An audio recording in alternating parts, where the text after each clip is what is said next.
हमारे बाड़मेर जिले में, जिसको हम प्राचीन मालानी नाम से पुकारते हैं, यहाँ पर कई सैनिकों ने सेना में काम करते हुए इस मातृभूमि के लिए बलिदान दिया है।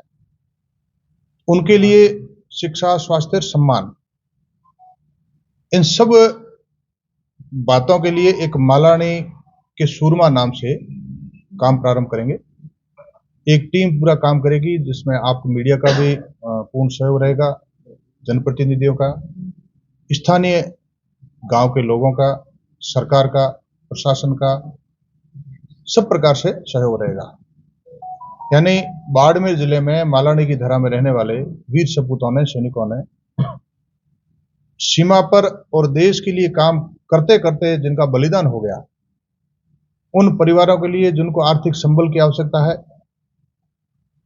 उनको आर्थिक संबल देना, यानी उनके बच्चों को फ्री में पढ़ाई कराना, स्वास्थ्य की जहां आवश्यकता हो वो जानकारी मिलते ही टीम तुरंत पहुंच जाएगी, ऑनलाइन अथवा फिजिकली उनको चिकित्सा की सुविधा उपलब्ध कराना।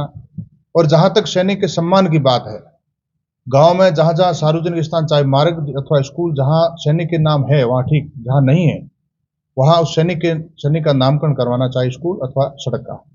सरकार के माध्यम से जितनी योजनाएं चल रही है सैनिकों के लिए और सैनिकों के परिवार के लिए, उन सारी योजनाओं के बहुत सारे परिवार लाभ नहीं उठा पा रहे हैं, जानकारी के अभाव में या सक्रियता के अभाव में। उस सारी योजनाओं का लाभ उन शहीद परिवारों को दिलाना। और नीट है, IIT है, अन्य जो उच्च शिक्षा है, वहां तक जो विद्यार्थी इच्छुक है, पढ़ना चाहते हैं, उनकी निःशुल्क शिक्षा उपलब्ध करवाना।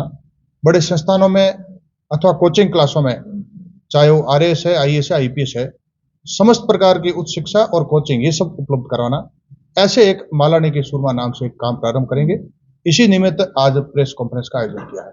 दूसरा, केराडू, जो हमारा राजस्थान का खजुराहो जिस नाम से हम वर्षों से जानते हैं, 12वीं शताब्दी में बसा हुआ केराडू, जो पर्यटन के मानचित्र पर तो अंकित है, परंतु आज दिन तक वो राजस्व रिकॉर्ड में दर्ज नहीं था। देश के यशस्वी प्रधानमंत्री और राजस्थान के यशस्वी मुख्यमंत्री बार बार पर्यटन को लेकर के, हमारी सांस्कृतिक विरासत को लेकर के, हमारी दिव्य परंपराओं को लेकर के सदैव वो संवेदनशील भी रहते हैं और बार बार वो कहते हैं कि हमें पुनर्जागृत करना है, उनका पुनरुत्थान करना है, पुरातत्व विभाग को सक्रिय करके उनको संरक्षण भी देना है। इस लिहाज से समस्त ग्रामवासियों और आसपास के क्षेत्र के लोगों की इच्छा भी थी। चूंकि राम मंदिर की प्राण प्रतिष्ठा के समय आप सभी के सहयोग से एक बड़े सांस्कृतिक कार्यक्रम का भी वहां केराडू में मैंने आयोजन किया था और सैकड़ों की संख्या में आसपास के ग्रामीण लोग आए थे। केराडू चूंकि मेरे पड़ोसी ग्राम पंचायत आत्मा से है, इसीलिए मेरा ये मन है कि केराडू जो एक भव्य था, दिव्य था, केराडू और जूना बाड़मेर, बाहडरा परमार ने जो बसाया था, उसके बीच में आबादी एक ही थी। किसी कारण भारी आक्रांति पे आए, चाहे अलाउद्दीन खिलजी आए, अन्य आए, उन्होंने आक्रमण बार बार किया, इसलिए आज केराडू भग्नावशेष स्थिति में है। वो जो सघन आबादी थी वो आज वीरानता में रूपांतरित हो गई। इसके लिए कहते थे कि जूना सब सूना, केराडू कटकों का डेरा। उस केराडू को, वीरान केराडू को वापस आबाद करना और निर्जनता को पुनः यहां जन सैलाब कैसे उमड़े, इस प्रकार का मेरा स्वप्न है और सरकार के माध्यम से हम इसको पूर्ण भी करेंगे। क्योंकि PM साहब और CM साहब का भी इस दिशा में काम चल ही रहा है और निरंतर पूरे देश में और राजस्थान में काम भी कर रहे हैं। इसलिए पूरे केराडू के आसपास रामसर पंचायत समिति अथवा बाड़मेर जिले में पूरा लोगों में उत्साह का वातावरण है। मैं परसों उधर गया था, केराडू और सियाणी में लोगों ने, सैकड़ों लोगों ने स्वागत भी किया। केराडू के लिए और भविष्य में जैसे जैसे हम करेंगे विकास के लिए सरकार के माध्यम से, तो आपको जानकारी देते जाएंगे। वीरान केराडू आबाद हो जाए और निर्जनता जन सैलाब में रूपांतरित हो जाए, इस दिशा में काम कर रहा हूं। तो ये दोनों विषयों को लेकर के आज मैंने ये PC बुलाई। आप सबका स्वागत, अभिनंदन। ये मालानी की सूरमा क्या जरूरत पड़ी जिस वजह से आपको इसका बीड़ा उठाना पड़ा? देखिए, किसी भी अच्छे कार्य के लिए हमेशा जरूरत रहती है। चाहे कोई भी काम कर रहा होता तो भी हम कितने भी अच्छा काम करें तो वो काम पूर्ण हो जाए, ऐसा नहीं होता। जरूरी नहीं है कि जब काम कर रहा हूं तो मैं पूरा कर दूंगा, वो जरूरी नहीं है। एक नेक कार्य करने के लिए, अच्छी दिशा में काम करने के लिए बहुत सारे लोगों की आवश्यकता होती है, बहुत बार बार होती है, समय समय पर होती है।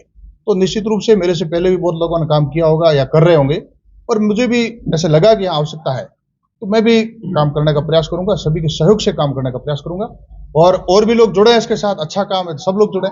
ये आपका व्यक्तिगत एक अभियान या कार्यक्रम है, या सरकार और प्रशासन को भी आप इसमें शामिल करके उसके बाद आप आगे बढ़ेंगे, ताकि ज्यादा से ज्यादा लाभ मिलने का जो लक्ष्य है उसकी पूर्ति कर पाए?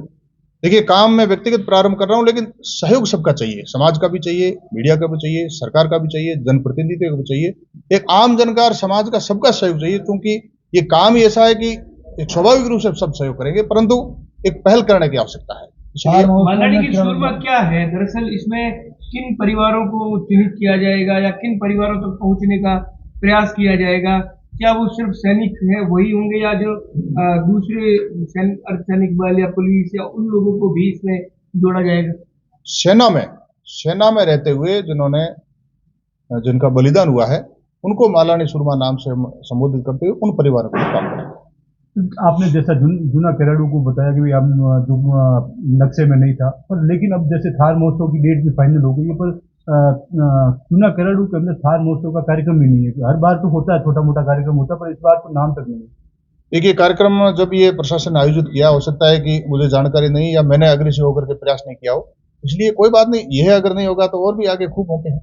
तो केराडू को बहुत अपन आबाद करेंगे और बड़े मेले लगें और मरु महोत्सव भी वहां हो, कुछ कार्यक्रम वहां हो, ऐसे हम प्रयास करेंगे।